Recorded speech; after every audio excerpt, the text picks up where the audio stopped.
Чет булактыктар бул жылы да суусуз тиричилигин өткөрүштү. Күндүн ысык мезгилинде да атайын ташылып келинген темир идиштеги сууну ичишкенин айтышууда. Аны да 500 сомго сатып алышат экен.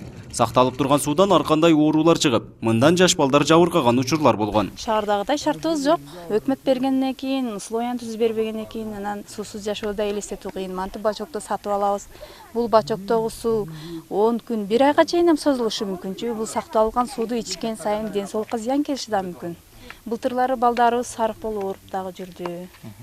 Эми айласыздан ушинтип жашап атабыз, эмне кылайык? Бул жердин жашоочуларынын басымдуу бөлүгү жаш үй бүлөлөр. Баткен шаарында тамарка маселеси курч болгондуктан бир үйдө кеминде 2ден кожолук жашайт. Чет булак конушунан жер алгандар шарттын жоктугуна карабай, үй бүлө куруп эле көчүп чыгышкан. Жашоого зарыл болгон электр энергиясы сыяктуу шарттарды колдон келишинче өз алдынча түзүүгө аргасыз болушууда. Свет маселеси эми мына столбаларыбыз өзүңүздөр көргөндөй талапка жооп бербейт. Кайсы күнү каттык шамал болуп, антеннерибиз күйүп калды. Азыр эми балдарыбыз күн ыстыкта дем алып телевизор көргүлө десек, мультфильм көргөнгө шарт жок азыр. Антеннерибиз күйүп калды, телевизорубуз көргөзбөйт. Столба берилет дейт 2000 бери, 14-жылдан бери. Текшерүү дагы келген жок, мындай жардам дагы болгон жок. Жергиликтүү бийликке жогорудагы маселелер боюнча 4 жылдан бери кайрылып келишет. Былтыркы жылы гана 22 электр мамылары жана 2 трансформатор орнотулган. Бирок трансформатордон турак жайга чейинки аралык чечилбей калып калган. Бийлик өкүлдөрү мына ушундай шарты жок жерде жашашса, биздин көйгөйүбүздү түшүнөт эле дешет жашоочулар. Жашоо ошо күндөгүдөй эле, өзүбүз суу ташыйбыз, светтер болсо жок, мусорлар болсо бар, свет чымындар бар. Жыт вообще эле чыдамсыз бетте. Өзү шетте жер берген адамдар өз шетке келип бир ай эмес, 1 апта жашап көрсүн. Анан биздин эмебиз түшүнөт дагы, өзөрү жашаганда сразу шартты өзөргө түзүп алат, бизге түзбөйт да.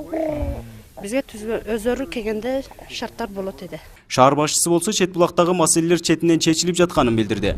АБР тарабынан берилип жаткан 5 миллион евродон ашуун каражатка чет булактын таза суу маселеси да толугу менен чечилет экен. Ал эми электр энергиясы боюнча да аракеттер жүрүп жатыптыр. Жаңы конуштагы бардык жетишпестиктер 1,5 жыл аралыгында жоюлат дейт шаар мэри. Чет булак кварталына 1000 кубтук резервуарды киргиздик. 1000 кубтук резервуар мына күздө 2018-де башталат.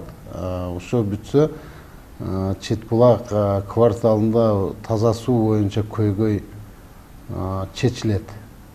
Ар бир үйгө эсептегичтер менен киргизип беребиз. Чет булак массивинен 2012 жылы 800 кожолукка тамарка берилген. Учурда 100 кожолук гана турак жай куруп жашап жатышат. Калгандары шарттын жоктугунан көчүп чыгышкан эмес. Нургазы Жайнаков, 7 канал, Баткен өкүлчүлүгү.